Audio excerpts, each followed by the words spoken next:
Live from London, this is Global Business. Hello and welcome to the programme. I'm Robin Dwyer. And I'm Li Jianhua. Our top stories.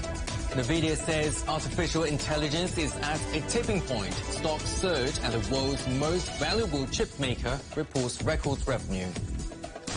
Mercedes-Benz posts solid fourth-quarter earnings, but its CEO is wary of growing competition from Chinese rivals. Plus, China encourages both parties to accommodate each other's legitimate concerns. China urges the United Nations top court to speak out on what it says is unlawful Israeli occupation. And as the conflict in Ukraine nears its third year, we travel on the train line that's connecting loved ones with those battling on the front line. The head of the world's most valuable chip maker, NVIDIA, says artificial intelligence is at a tipping point as it announced record sales. NVIDIA posted revenue of over $22 billion in the 3 months to the end of January. That's a rise of 265% year-on-year. Net income surged nearly 770%.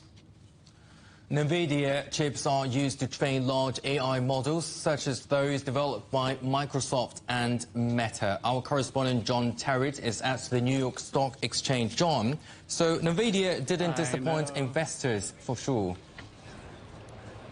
Jianhua, Robin, absolutely not. You know, it's really funny because the results came out when we were on the air doing the Washington, D.C. version of this very program at about 4 o'clock in the afternoon local time yesterday. And they were delayed and delayed and delayed, and we couldn't get the live number on the air, which we were very upset about. You know me, I wanted to get the information out there, and it wasn't being published. So it's great to be able to do this program and tell you all the hot details. Look, people are wandering around this floor today going, we've never seen anything like it. We can't remember the last time this happened. This is the conversation. I was just talking to my guru, Mikey, who sits here, and another guru called Jay, who's gone away now. And they reckon the last time we saw anything like this was when Apple came out with its iPhone. And the first quarter or the second quarter maybe after that, there was this kind of excitement. And in the UK, where you are, I was in the UK then. I remember a company called lastminute.com. Do you remember that? Run by a woman called Martha Lane Fox. And everybody got overexcited about this. It was basically a travel agency. It's kind of fizzled out now, but back in 2001, 2002, that was the hottest stock around, and that's where we're at with NVIDIA right now. Eye-popping results, and they are now, those results, driving the New York markets, as I will show you in just a second. NVIDIA's market cap is going up all the time. Last week it overtook Alphabet and Amazon. It is now number 3 and catching up with Microsoft and Apple. Really quite extraordinary. In a way, of course, no real surprise, because we know that NVIDIA is the company of the moment. It has the product of the moment, which is high-end microchips to drive artificial intelligence. Now, Jensen Huang is the boss. We've got to be a little bit careful with what he says. I know he's saying that we're at a tipping point, but those of us who know Jensen know that he says that all the time. You know, when they brought their first chip out, oh, it's a tipping point, you know. And now they've got all this success going on. Oh, we're at a tipping point. It's kind of his mantra, if you will. It's like his catchphrase. So you do have to bear that in mind. But what they did say in the call, which is really driving things, is that they recognize that the revenue growth in 2024 is going to beat Wall Street expectations. And that's the key behind the share price hike right now. They show that demand is very strong, going all the way through 2024, not only from their big customers like Microsoft and Meta Platforms and Amazon, but also from smaller companies that they think they're going to be able to draw in. And the next thing that they're going to look at is AI as it relates to government and international trade relations and things like that. So there's clearly an area that they're looking to expand into right there. Slight downside, well, China's slowdown, I think, probably dented the figures a little bit, can you believe it? And also their competitors are likely to go ahead and try and design their own chips in the future. But that's a long way in the future. For now, NVIDIA is the company, and the shares are up 15% right now, $777 a piece, back above $700. They were down below that yesterday. Lifting all boats, a rising tide lifts all boats. Microsoft up 2%, Amazon 2%, Meta 3.6%. And if we turn to the main markets now, the Dow is in record territory, up 220 points. So is the S&P 500, up 75 points. The Nasdaq's up 2%. So, and I noticed also the Nikkei in Japan in the last 12 hours or so. There was applause in where they have the Nikkei in Tokyo because it has surpassed its highest level. And the last time, because of this, and the last time it was there was in 1989, before Japan slumped into its economic difficulties that it's only now coming out of. So we have NVIDIA to thank for all of this. Thanks, John, for the update. That is our correspondent John Terrett in New York. Well, plenty more to talk about when it comes to NVIDIA. Let's bring in Santosh Rao, who's head of research at Manhattan Venture Partners. Good to see you again, Santosh. So as we were hearing there, NVIDIA again has beaten expectations. Why is it doing so well, both in itself and compared to its competitors? Yeah, thank you for having me. Great to be here. Let me throw in my share of superlatives. I mean, knock the cover off the ball, fantastic, superlative, everything. So this was a great quarter by any respects. I think that the thing going for them is they are at the right place at the right time. They have a lead on the other companies. They dominate the GPU space, the chip space. So I think their execution was expected, their outperformance was expected. And for them, the market expected at this level, they needed to not only beat the estimates and raise the guidance as well. And that's what they're doing. So 24 is expected to be good. 25 is expected to be good. So for analysts like me, the big question is how far and how long can they go on? And I believe they can continue to go on. They still have a good lead. Tipping point, I agree with him. There's a lot more to go. It's opening up new avenues. So a lot more to go. So this is just the beginning. Great execution, great performance, great report. So as you said there, the forecast for 2024, 25 still positive, but can this continue? Are we looking here at a bubble that will perhaps end up bursting? Yeah, so let me kind of moderate what I just said. It's not a bubble. It's definitely a nice secular tailwind behind it. The whole space is growing. AI is expected to really change a lot of things. I think they're doing very well. They'll continue to do well. It's a long, so it's not a bubble. It's at least 5-year run. They have a lead on other companies. Yes, there's some cautionary notes. The percentage of beats is getting lesser and lesser. Competition is coming. A lot of other, the demand is spreading out. It's getting more wider, so that's helpful. But overall, things will slow down at one point. But at this point, there's tremendous demand. There's pent-up demand, new people still coming in. So they will continue to execute. There's still some more runway ahead of them. So we heard that the CEO was talking about artificial intelligence being at a tipping point, bearing in mind that perhaps that's not the first time he said it. What do you think that the near future holds for AI? Where will it go next? Well, it's still a long way to go, right? So at some point, everyone will have the chips that they need. Everyone will have what it takes. So the infrastructure. Right now, we are at the infrastructure stage, and they are dominating that space, the chip space. Then we go into the software, the applications, and that's the next phase of the development. And NVIDIA is well positioned for that as well. And that's the beauty of NVIDIA. They have a full stack. Not only do they have the hardware, they're also well positioned in the software. And that's where the next growth is, the enterprise software business. It's going to be a huge multi-trillion-dollar opportunity, and they're well positioned for that. So it's not just a hardware play, it's a software play as well, and they have a competitive lead on that. They have a moat around that. So I think they will maintain that. So they will continue. Yes, the competition will come on, like it always does, but it'll take some time. And China will come on at some point. There are a lot of restrictions. They're introducing the new chips, so that will come back. It was like mid-single digit this time. It used to be 20%, so they need to get back there, but it's going to take a lot of time. But that's incremental to what they need. They don't need it right now. The other stuff, there's so much demand out there, so they can continue to execute on this at this pace. No surprise, perhaps, the shares were up on the back of these numbers. Worldwide indices responded to them as well, particularly the Nikkei, as we were hearing from John there. How much was that record level down to tech stocks? Absolutely, a lot of it. It's one of those cases of rising tide lifting a lot of boats, not only in Japan, but in Asia and in Europe. So it's a huge fundamental shift and a driver of every space. So technology is definitely a big factor in Nikkei's rise, but also Nikkei, there's a lot of other things going on. The whole setup, the environment, the investment climate is improving. The government is incentivizing people to come to the stock market. They've made some legislative changes, put in some stimulus packages. So they're kind of pulling people, the trillions of yen sitting in savings account. They're encouraging people to come into the stock market. So all those things are also supporting underlying fundamentals, the demand for the market. So tech is definitely leading the charge, but there's a whole underlying, the whole sentiment about investments and getting into the stock market is really helping, and that's what's driving Nikkei up. Santosh, great to talk to you as always. Thank you for joining us. That's Santosh Rao from Manhattan Venture Partners. Thank you. Thanks for having me. Chinese tech giant Lenovo posted stronger than expected earnings, with revenue returning to growth for the first time in 5 quarters.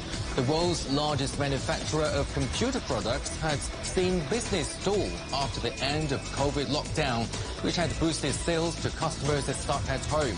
Profit did drop 23% in the third quarter to $337 million, but that was better than expected, and Lenovo shares were higher in Hong Kong trade. Eurozone business activity fell in February for the 9th month in a row. The preliminary Composite Purchasing Managers Index, or PMI, came in at 48.9 in February from 47.9 in January. The figure below 50 indicates contraction, although February's was the smallest rate of decline since June. Rolls-Royce shares have surged after the British Aerospace Group more than doubled its annual profits in 2023. The company, which manufactures jet engines for commercial aircraft and a power system for ships and submarines, posted an underlying operation profit of $2 billion. The firm expects profit growth of at least 6% this year. Nestlé has reported lower than expected sales, blaming the cost of living crisis for hitting household budgets. The world's biggest packaged food company said full-year net profit rose 20.9% to $12.8 billion, but margins were just below forecasts. The company says the pace of price rises will slow this year. The shares in Mercedes-Benz have jumped 5% after a better-than-expected earnings report. Pre-tax profits for the German car maker came in at $4.7 billion in the fourth quarter. Revenue for the whole of 2023 is up 2%, but a bumpy road may still lie ahead. Our correspondent Peter Oliver has been talking to the company's CEO. Peter, can we call it a challenging time for European car makers? Well, it is a challenging time for European car makers because cars are essentially expensive things and money's tight right across the board. When we spoke to Ola Kalanias, one of the things he was saying is that there is geopolitical uncertainty out there that will have an impact on the future, upon what comes. He did have a warning, essentially, for the European Union if it had any plans for placing protectionism against, on its own manufactured electric vehicles against Chinese vehicles coming into the market, saying to do that would potentially cause destruction for European car makers. It could basically backfire. We also spoke about the future for the Mercedes model when it comes to the electric motor. However, what we did hear from Mr. Kalanias was that they will be producing combustion engines for at least into the next decade. The reason for that being is that market forces want those combustion cars. The plan is still to make Mercedes an all-electric brand. However, people still want petrol cars. And while there's still a demand for them, they're still going to make them. What we did hear from the CEO of Mercedes, though, is it was a bumper year for purchases of their electric vehicles in 2023. If we look at Mercedes-Benz cars, it was actually a 73% growth of battery electric vehicles for us last year. So very, very significant. But we can't expect this transformation to be a straight line. There will be peaks and troughs, and many things like building up charging infrastructure or incentivization will also drive what the market does. So in this case, we're happy that we're flexible in our plans. We can choose to produce either battery electric vehicles or high-tech combustion vehicles. So we will go with the market, but in terms of investments, full speed ahead with new vehicles in the pipeline. Chinese EV manufacturers are coming into Europe right now. Mercedes is one of the biggest brands in the world when it comes to automotive industry. Are you looking over your shoulder a little bit at some of these Chinese brands coming in when it comes to the EV market, and do you have plans to combat them? If we look back at our own history, it didn't take Gottlieb Daimler more than 15 years after he invented the car back in 1886 to say the German market is big, but the world is bigger, and went to the United States. So this phenomenon that car makers go around the world and want to test the markets and see what they can do, I think that's just natural progression. So whereas we take all competitors seriously, the ones that we know, and new competitors coming, you have to focus on your own strategy. You have to focus on delivering your brand promise. We are present in more than 150 countries in the world, and as we said, we went to China in a big way 15, 20 years ago.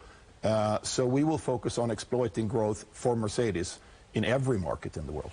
What's the future for Mercedes as a group? Who is the Mercedes buyer of the future in your eyes? And what's the Mercedes car of the future going to look like? 3 questions there for you. If you're looking for the perfect combination, the perfect blend between innovation and technology, which Mercedes has always stood for as the ultimate and first pioneer of the auto industry, but you want to combine that with desirability, timeless elegance, iconic luxury. It is that perfect blend that Mercedes delivers. That's what we will focus on and try to delight customers around the world. Commendable patience on display from Ola Kalanias as well, as I asked him repeatedly for some free samples. No such luck, though, as me and the cameraman are going to take the bus back now. Thank you very much. That is our correspondent, Peter Oliver. The leader of Boeing's troubled 737 MAX program is set to leave the company. The airline manufacturer has been under intense scrutiny after a piece of one of its jets blew out during a passenger flight in January. The departure of Ed Clark after nearly 18 years at Boeing is part of a wider shake-up. Boeing says the changes are aimed at improving quality and safety. China's first domestically produced passenger plane hopes to compete with the likes of Boeing and Airbus in the future. The Comac C919 debuted this week at the Singapore Air Show. Our correspondent Mira Liu reports. China is coming out in force at this year's Singapore Air Show, bringing its largest ever contingent and showing off its new C919, the country's first domestically developed passenger jet. It's a proud moment for China and Comac, and the interest from the aviation executives and the media is palpable. This is the first overseas exhibition for the world's first C919. A lot of people come to see the aircraft. They're impressed by the layout, the color palette in the cabin, and the comfort level of the seats. Comac kicked off the air show with a bang, announcing new orders for its C919 and ARJ21. The orders come as Comac attempts to position itself as a viable option for single-aisle jets, as Boeing and Airbus grapple with safety issues and delivery delays. But industry insiders say Comac must battle a strong headwind in breaking the duopoly. It can be quite sensitive for a number of more westward-leaning countries to procure from non-traditional suppliers. Where we've seen some international success already is within Indonesia and Transnusa, having purchased some ARJ21s. And I think we can expect to see more regional airlines who are either more neutral politically or less inclined to buy from Western suppliers to procure more equipment from Comac. Riding on the hype of Made in China aircraft, first-time exhibitor UAV manufacturer Aerospace Times Fei Peng had a great show in Singapore. Our products here attract a lot of attention, so people are coming around and see, and they are curious about our technology, UAV transportation, and we see the demand, we see the attention from the public and also from the industry. Attention aside, the burgeoning Chinese aviation industry has a lot to prove competing on a global stage. I think it's the same with any new technology and any new entrant into a market.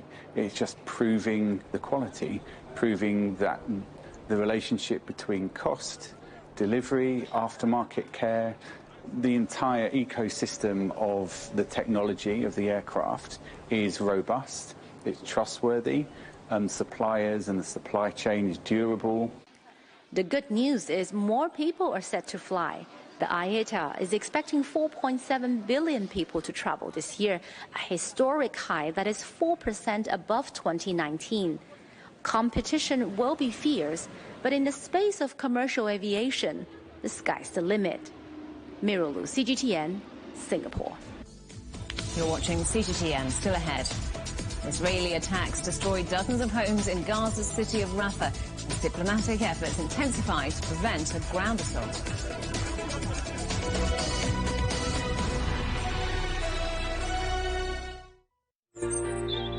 Ever wondered what's the difference between a bear and a bull market?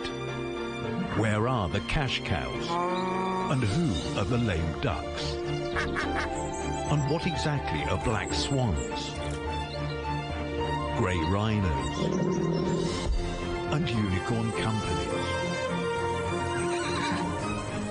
Make sense of it all with global business, only on CGTN. I think it should be more global cooperation. I would like to hear more the voice of the developing countries. Globalization has lifted more than 1 billion people out of poverty. The green transition has to happen. It's a necessity.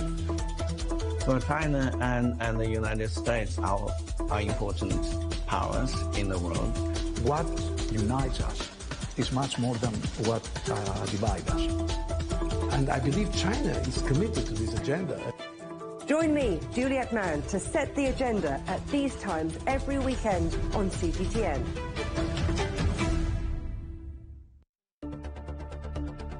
Events have consequences. Words create impact. One more offensive in a long line of battles that's been ongoing for more. Just got to be careful here with some gunshots. Excuse us. The world today matters for your world tomorrow. The number of casualties is growing quickly. Why, this is one of the hardest hit towns in the region. The world today, every day on CGTN.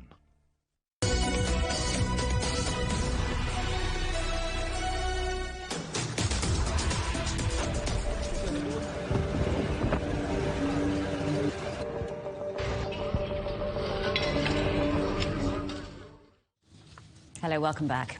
China says it fully supports a two-state solution for the settlement of the Israel-Palestine conflict. On the fourth day of hearings at the International Court of Justice about Israel's occupation of the Palestinian territories, China's representative has said establishing peace between Israel and Palestine is a core responsibility of the United Nations. Let's talk to our correspondent, Julia Chapman, at The Hague. So, Julia, what has China said at this hearing? China's representative called this moment a test, a litmus test for the collective conscience of humanity, and he outlined the legal arguments that have led China to believe that the Palestinians have a right to self-determination and that Israel is infringing on that right. Mr. Ma said that that right extends to armed struggle against occupation, which he said was distinct under international law from terror attacks. He also acknowledged that Israel has a right to defend itself, but said that self-defense had to be proportionate. And he urged the court, the International Court of Justice, to come to an advisory opinion on this situation, which he said would help pave the way for a negotiated settlement between Israelis and Palestinians. Here's what he said earlier. China encourages both parties to accommodate each other's legitimate concerns, embrace the vision of common, comprehensive, cooperative, and sustainable security, continue negotiating for peaceful settlement, and work toward two states coexisting in peace and two peoples living side by side in harmony. So, Julia, what have the other representatives been saying? We've been hearing over the course of the week from more than 50 countries putting forward their legal arguments, starting off with the Palestinians on Monday, talking about the decades of what they call oppression at the hands of the Israelis. We've heard South Africa putting forward its case that Israel is committing genocide in Gaza, which this same court urged it not to do. We've heard from Russia saying that Israel needs to end what it called collective punishment in Gaza, and France calling on Israel to comply with international law. But then, of course, we heard from the United States yesterday taking Israel's side and urging the court to consider Israel's security situation when it comes to making its advisory opinion. That sentiment was echoed by Hungary. We have not heard from any Israeli representative in person, but Israel has submitted a written statement dismissing the very premise on which the questions being put to this court are based, and saying that Israel has a right to its own self-defense. It isn't an occupying power, and any advisory opinion from this court could harm the peace process between the two. Julia, thank you very much. Our correspondent Julia Chapman at The Hague. In Gaza, Rafah has come under intense bombardment with Israeli strikes, killing more than 90 people overnight. Dozens of homes have been destroyed. Locals say it was one of their worst nights yet. More than 1 million people are sheltering in southern Gaza after fleeing fighting in the north. Israel has signaled some progress in ceasefire negotiations, adding to hopes that a full-scale ground assault can be prevented. Our correspondent Akram El-Satri has more from Rafah. That was a very long and violent night for the Gazans who were taking shelter in Rafah, who were hoping they would stay safe. However, they have been extremely worried about the looming ground operation and have been interpreting any kind of a bombardment in any area of Rafah as an indication of a ground operation. Rafah lost today 19 people, while the over Gaza Strip lost around 132. So it's a continuous of the policy of targeting and destruction and killing, and they see in that as an imminent indication of the looming ground operation. People in Rafah, in particular, more than 1 million people, every single time they are hearing the bombardment, they are extremely terrified. They leave their tents, they run in the streets, they expect something major to happen to them, and this is how they have been living about the looming ground operation. Now the bombardment that took place, like you rightly said, was targeting dozens of homes, but also targeted several mosques in the area and central area, which is also an indicative of a plan that is being executed with an objective of the Israeli army to destroy as many infrastructures as possible. So the Palestinians in Rafah see in that as a continuation of the policy of preparing for the ground operation, while people in Gaza at large are still seeing more death and destruction because of the ongoing bombardment all over the Gaza Strip. At least one person has been killed and several others injured in a shooting in the West Bank. Let's go to Israel now and talk to our correspondent in Tel Aviv, Sarah Coates. Sarah, what happened in this attack and what's been the response from the government? Robin, it happened during peak hour this morning on a road that connects West Bank settlements to Jerusalem. Israeli forces say that 3 Palestinian gunmen arrived in 2 separate cars. They opened fire on vehicles that were waiting around this checkpoint in some sort of a traffic jam. We do know that 1 person was killed, 5 others wounded. In the wake of this, Israeli forces then raided the village near Bethlehem where these 3 men allegedly come from. A number of people have since been detained. Now, after this shooting, the far-right National Security Minister Itamar Ben-Gvir, he visited the scene. He is vowing now to put more restrictions on Palestinians, such as not allowing free prayer at the Al-Aqsa Mosque during the Muslim holy month of Ramadan, also potentially restricting the access on roads of Palestinian people and putting in more checkpoints. He also had this to say. A very big disaster was prevented here thanks to the fact that all police officers in the Israeli police are carrying weapons, and thanks to the fact that citizens have weapons. We are handing out more and more weapons.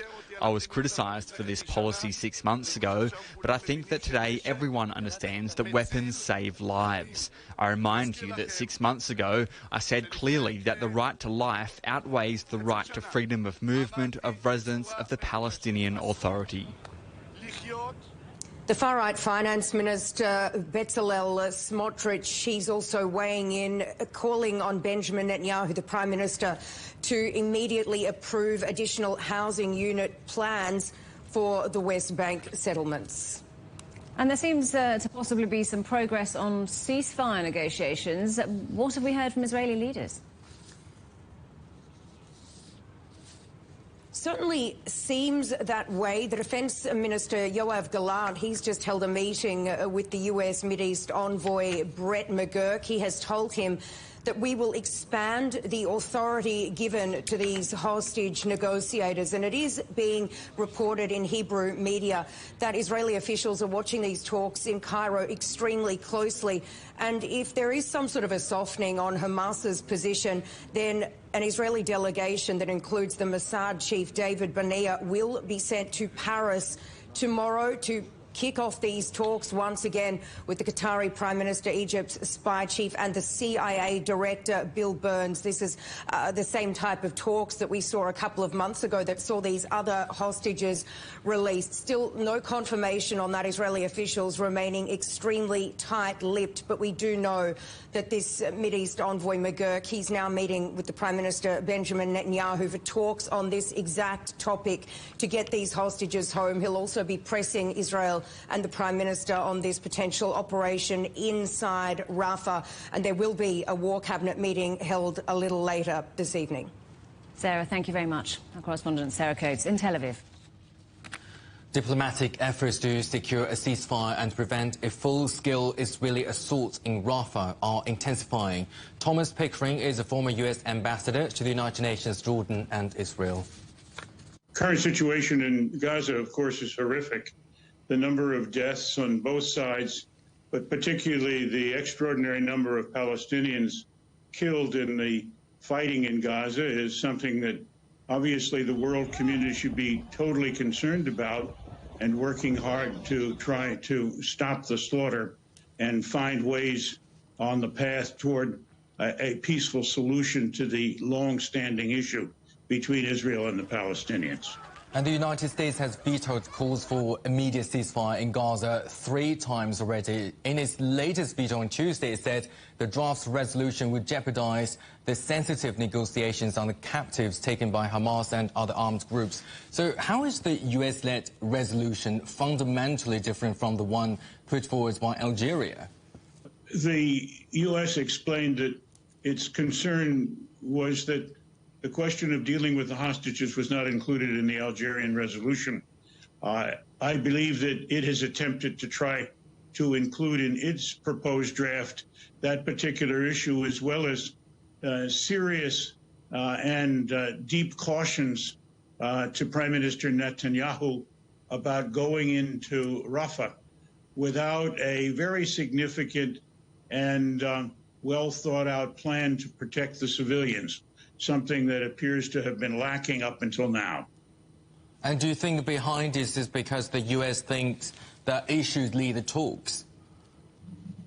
I think that the U.S. believes that the problem has humanitarian aspects of great significance and very important requirements that should be met as soon as possible.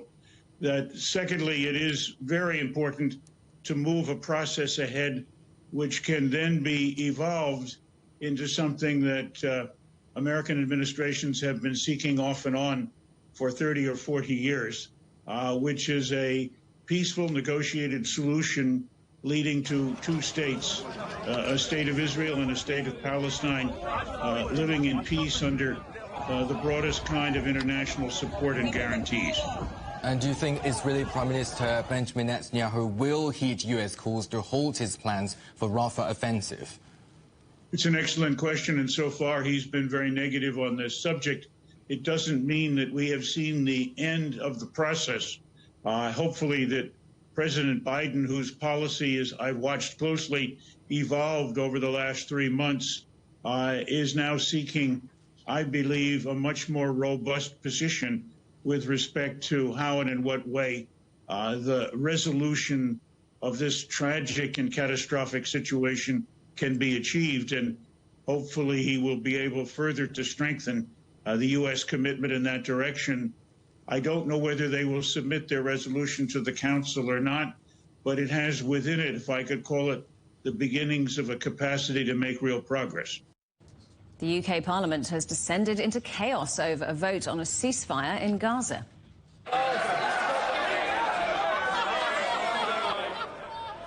Angry MPs staged a walkout in the House of Commons on Wednesday night and vented their fury at Speaker Lindsay Hoyle, who they accused of tipping the scales in favour of the opposition Labour Party.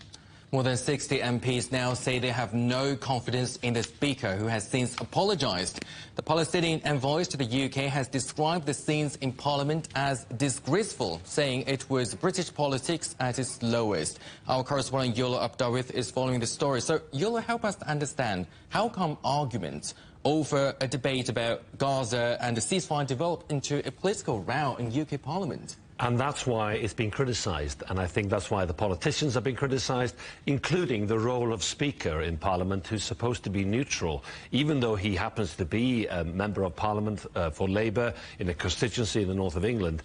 When a sitting MP is chosen, he or she has to be neutral between all the different parties. There are two main parties in Britain, Labour and Conservative, the ruling party now, but there are other parties too. And the reason why Lindsay Hoyle has been accused of favouring his own party and possibly influenced by the leader of that party, Sir Keir Starmer, who might well be the next Prime Minister of Britain, is because the Scottish National Party had called for to table a motion, a request, to debate a ceasefire in Gaza.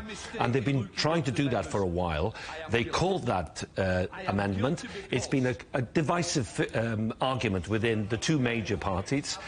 Labour has also had its problems because there were MPs who wanted to have a ceasefire and to strengthen the language used by politicians because, of course, they claim that what's happening now in Gaza is awful in terms of ordinary people, but at the same time recognising that Hamas attacked Israel, how many people were killed on October the 7th, 1,200, 240 hostages, some of them are still there.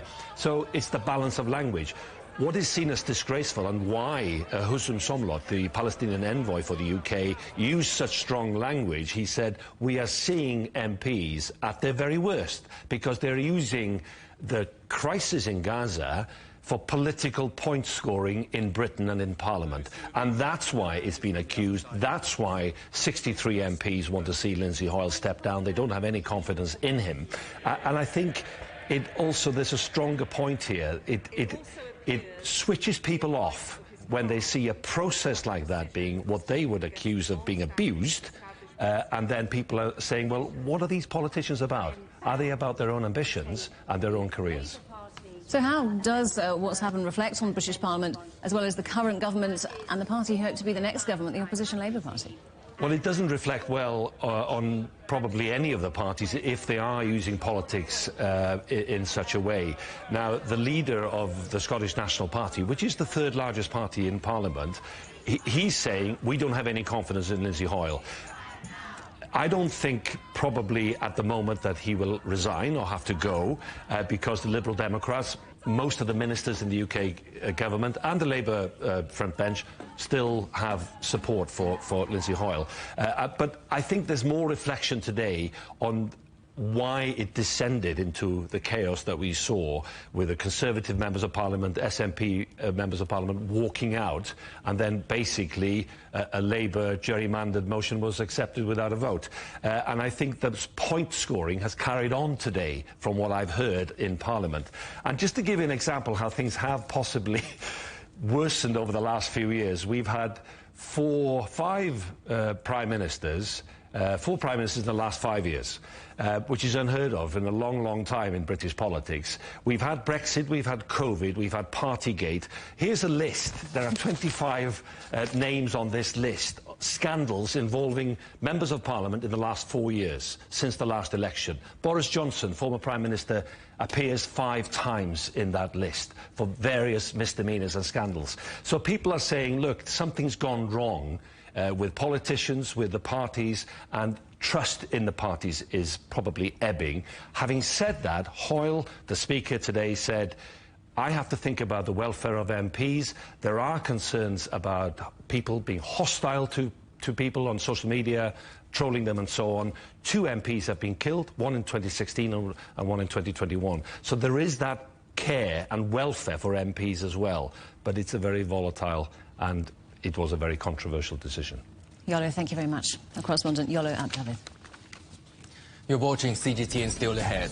After recent gains in Ukraine, Russia signals it could try to seize the capital Kiev again as the conflict nears its 3rd year.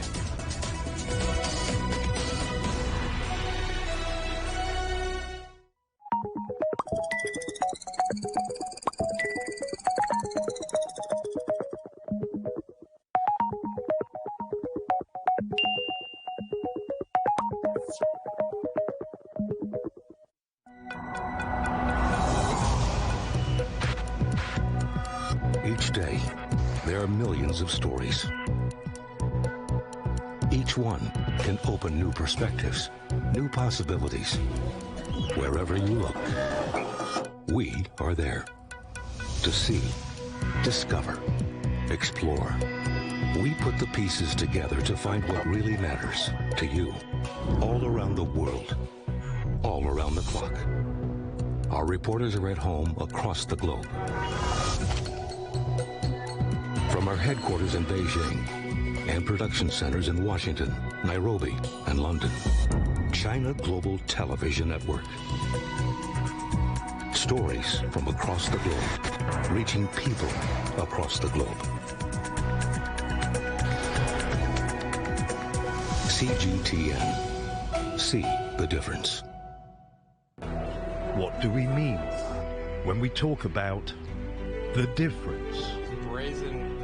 The difference is in the detail, in the background, defense ministers from the wider angle and perspective of every story. Wherever the story may be. CGTN. See the difference.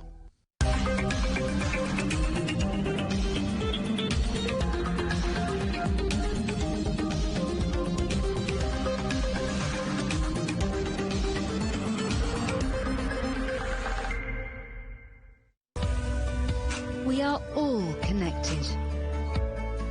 Across borders, across continents, connected by ideas, a shared humanity. Stay connected.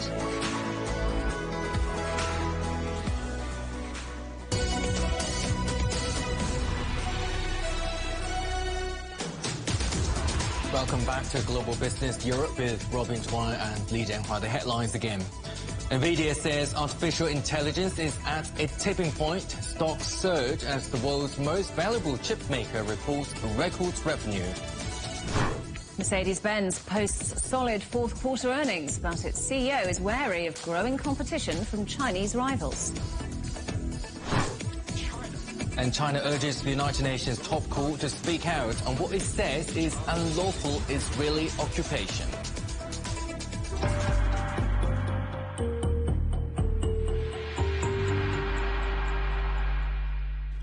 A top advisor to Russian President Vladimir Putin has signalled that Moscow could again try to capture Ukraine's capital. Dmitry Medvedev says that for Russia to achieve all its military goals, its troops may one day push on to Kyiv. It comes after a failed attempt to seize the city early in the conflict.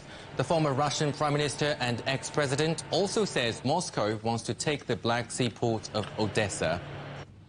In Ukraine, a train line connecting the capital to the east of the country has been busy carrying soldiers to the battlefield. As the conflict between Russia and Ukraine enters its 3rd year, the journey has become a familiar route for many. Our correspondent Megumi Lim reports. At 6 a.m., this railway station in Kyiv is already bustling, especially on this platform from where an intercity train takes passengers to the east of the country. Many are in military attire, hours away from returning to the front lines. The final stop is Kramatorsk, a key hub for the Ukrainian army. The Kyiv-Kramatorsk train line has become one of the busiest train routes in Ukraine. Most of the passengers are soldiers or the loved ones of soldiers. It's a 7-hour journey, making it the fastest connection from the capital to the war-torn east. Rail services were disrupted during the early days of the conflict, but with air travel still suspended, passenger numbers have returned to their usual levels. Close to 25 million people used the railway last year. On board this train, soldiers get their final peaceful snooze. For many, with no end in sight to the conflict, breaks don't come very often. I want to see my family. That is the most important thing. When there is at least a day, it's enough time to go home and see them. Vast landscapes emerge as the train crosses the heart of the country known for its grain and sunflower fields, scenes that have become familiar for the loved ones of soldiers. Milana, who is going to see her husband, spends this time thinking about their future. My husband and I are planning to have a child, and I hope that it will be born in a free Ukraine without any war. This small blanket is for our future child. But for others like Mariana, this journey is a first. She decided to volunteer as a translator for foreign medics treating Ukrainian soldiers. Of course, I donate, I spread the information, I try to do as much as I can as a civilian, but it's different. I feel guilty in some point not doing more. The journey itself does not come without risks. The Kramatorsk railway station was struck by a missile in April of 2022. This is why Olena has left her children behind as she travels to meet their father, who is serving as a medic's driver. He doesn't really let me come either, but this is all that I'm asking for. I say, please, if you have a chance, let me know so I can come. But as for the children, he says that not even for a moment should they be brought here. As the conflict between Russia and Ukraine enters its third year, a sense of fatigue hangs over the country. And with additional funding from the US stalled, the fight has become more difficult. But those on the front lines don't have the luxury of slowing down. Volodymyr is rushing back to the battlefield after spending Valentine's Day with his girlfriend. It is mentally very difficult. We went through good physical training, but it's difficult mentally to be there all the time. But we cannot give up. There is no way back, because our families, loved ones and children are counting on us. Although the conflict has torn families apart, this is the train that keeps them connected. Megumi Lim, CGTN, on the train to Kramatorsk, Ukraine. The mother of Russian opposition leader Alexei Navalny says she has seen his body and claims she's now being pressured over the terms of his funeral. Lyudmila Navalny's filed a lawsuit when her son's body was not immediately handed over after his death at a jail in the Siberian Arctic last week. Navalny's team have said on social media that his death certificate just released claims he died of natural causes. His mother has accused Russian authorities of attempting to force a private burial without mourners. The Kremlin has rejected claims that Alexei Navalny was killed in a state-sponsored attack. Dozens of people are feared dead after an illegal gold mine collapsed in Venezuela. The open-pit style Bula mine is in a remote jungle area. More than 100 injured survivors were taken to the nearest hospital. Relief teams and rescue workers have been sent to the mine. 5 people have been killed after a container ship collided with a bridge in the Chinese city of Guangzhou. Local authorities say crew error caused the ship to ram into the bridge structure, knocking 4 vehicles and 1 electric motorcycle off the roadway. 2 injured people are being treated in hospital. The ship owner has been detained. Hospitals in South Korea are delaying or cancelling surgeries as a mass strike by doctors enters a third day. It's reported that 5 of the biggest hospitals in the capital Seoul have cancelled up to a third of planned surgeries, including caesarean sections and radiotherapy for cancer patients. The government has threatened to arrest those responsible for the walkout. Doctors are protesting over plans to expand the number of students admitted to medical schools. US Republican presidential candidate Nikki Haley says she believes frozen embryos created through IVF are babies. The former UN ambassador was reacting to the ruling by the Alabama Supreme Court that embryos are children. The court's decision will have far-reaching consequences for people wanting a baby through freezing embryos and undergoing in vitro fertilization or IVF. Our correspondent Poppy Mputing reports. The Alabama Supreme Court ruling that frozen embryos are children under state law is another step back for reproductive rights in the U.S. In the majority 7-2 decision made by the all-Republican court, Justice Jay Mitchell wrote, "Unborn children are children, without exception based on developmental stage, physical location, or any other ancillary characteristics." With frozen embryos considered children, this decision has far-reaching impacts for Alabama families undergoing IVF to have a child. IVF often requires the harvesting of many eggs from a woman, then fertilizing them to create multiple embryos. Typically, one embryo is implanted at a time, while the others are frozen for later use or discarded. Under the Alabama ruling, experts are worried about liability. The state's largest healthcare provider, the University of Alabama at Birmingham, has already suspended its IVF program. In a statement to CGTN, spokesperson Hannah Eccles said, "We are saddened that this will impact our patients' attempt to have a baby through IVF. But we must evaluate the potential that our patients and our physicians could be prosecuted criminally." The issue of reproductive rights is highly divisive in the U.S. In terms of the political map, conservative Republican states tend to swing anti-abortion, while majority Democrat states mostly back women's rights to make decisions on reproductive health. However, some Republican states have seen backlash at the ballot box, with voters choosing to support abortion rights measures. Activists on both sides of the argument often go head-to-head in the streets. And in the courts, especially since 2022, when the U.S. Supreme Court overturned the landmark 1973 Roe v. Wade decision that protected a woman's right to an abortion. Advocates and politicians who support reproductive rights have been sounding the alarm ever since about the potential domino effects now playing out in individual states. Poppy Mputing, CGTN, Washington. You're watching CGTN Still Ahead. China's plan for more giant pandas ahead worldwide as Spain says adios to one of its favorite furry families.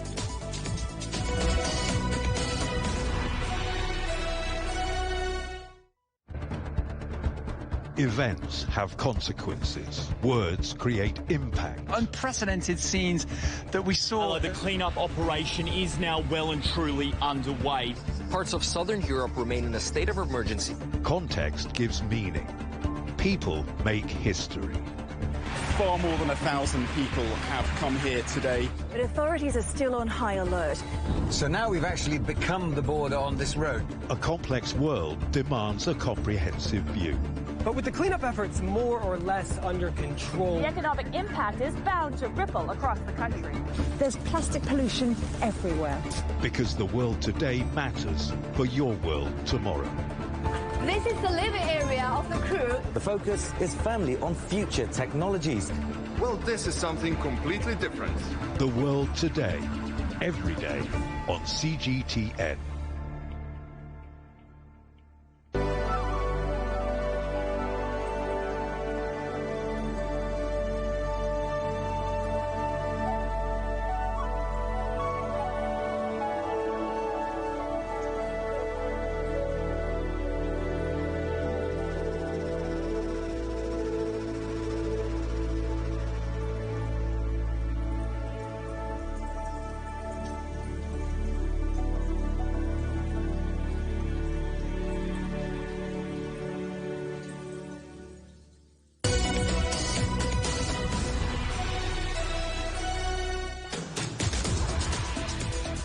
Hello, welcome back.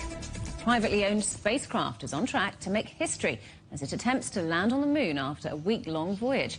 A six-legged robot lander named Odysseus was built by a Texas-based company and is currently in lunar orbit. If successful, it would be the first US moon landing since Apollo 17, more than 50 years ago. A giant plan for giant pandas. China is set to send 2 new pairs of the cuddly-looking animals to zoos in the US and Spain. The China Wildlife Conservation Association has recently signed agreements with both countries to help boost global conservation. It comes as Madrid Zoo says adios to a panda couple after nearly 2 decades. Our correspondent Ken Brown reports. A fond farewell to Madrid's most lovable family. Chinese giant panda couple Hua Zuiba and Bing Xing arrived at Madrid Zoo in 2007 as a gift of friendship from China to Spain. After 17 years of service and 6 cubs born in the country, Mom and Dad are ready for a new life in China. The family will stay together too, 5 members travelling to Chengdu. China's ambassador to Spain, Yao Jing, talked of the family as a symbol of friendship between the 2 nations.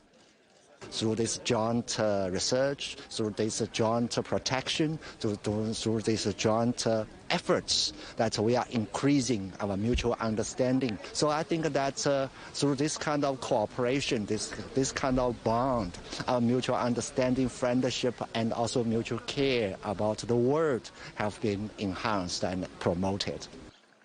Hua and Bing are parents of the zoo's current star attractions, twin giant panda cubs Yo-Yo and Jojo.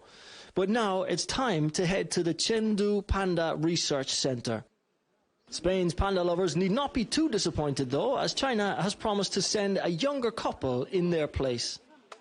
The news was announced by Foreign Minister Wang Yi earlier in the week, to the delight of many across Spain.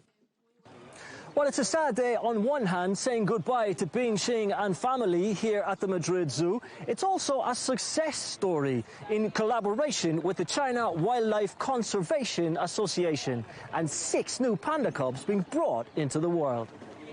Chinese giant panda numbers in the wild have risen from 1,100 in the 80s to almost 2,000 in 2023. With 728 more pandas in zoos and protection centres around the world, like the one in Madrid.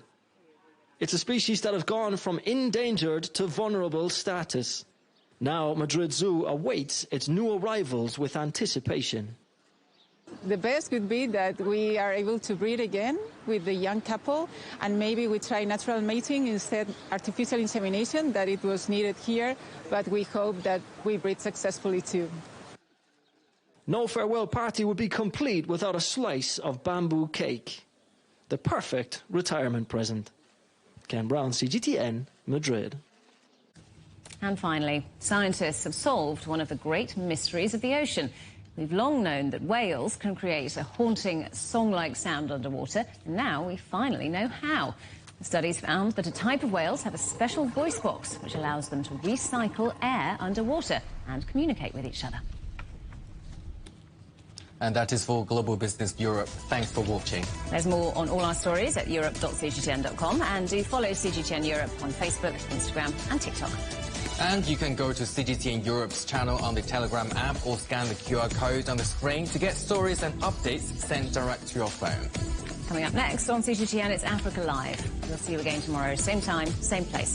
From all of the team here in London, it's goodbye. Goodbye.